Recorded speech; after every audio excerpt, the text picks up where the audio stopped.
While innovators work to find more sustainable ways to produce food, another major problem contributes to climate change. Susan Junn has more on the enormous issue of food waste in the U.S. and its negative impact on the environment. Whether it's overstocked shelves, imperfect produce, expired labels, or trashed leftovers, food waste happens on a massive scale across the U.S. About 40% of food produced is never eaten. The equivalent of feeding 164 million Americans every day. Hard numbers to swallow when 42 million Americans grapple with food insecurity. While the humanitarian impact of food waste is apparent, the environmental impact is just as dire. Many people don't know that agriculture is one of the biggest users of energy, land, fresh water, all of that. And while that waste depletes valuable resources, it also directly contributes to greenhouse gas emissions. So in a landfill that is void of any sort of oxygen, food waste sits there and releases these gases into the atmosphere and doesn't turn into anything that's nutrient dense.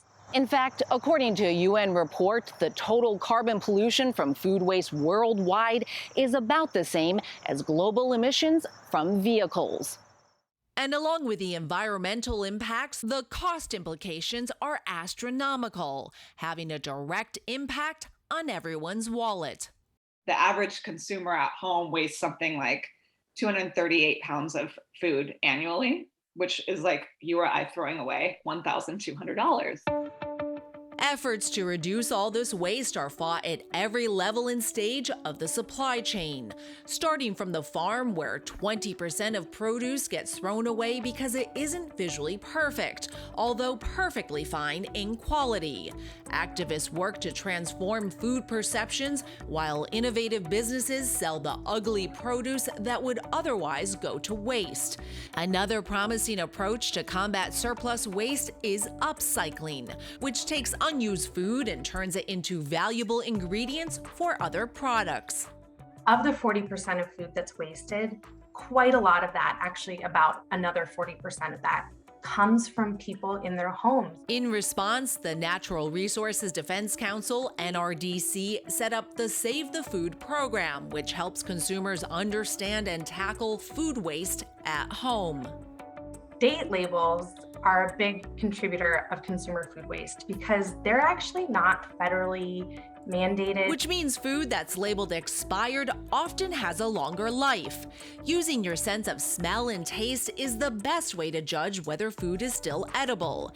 Even sour scraps can be salvaged by using creative recipes. And once it's truly trash, don't trash it. Instead, compost.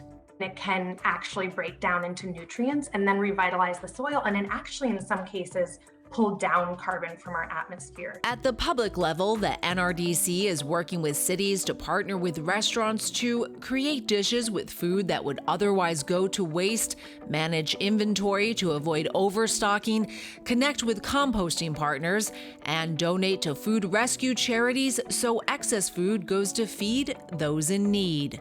It really takes more cohesive effort. Education is also key. The Hunter College Food Policy Center just launched a food policy course that addresses the wide-ranging impacts of food waste. For more on how you can save food and the environment, visit savethefood.com and nycfoodpolicy.org. For CUNY TV, I'm Susan Junn.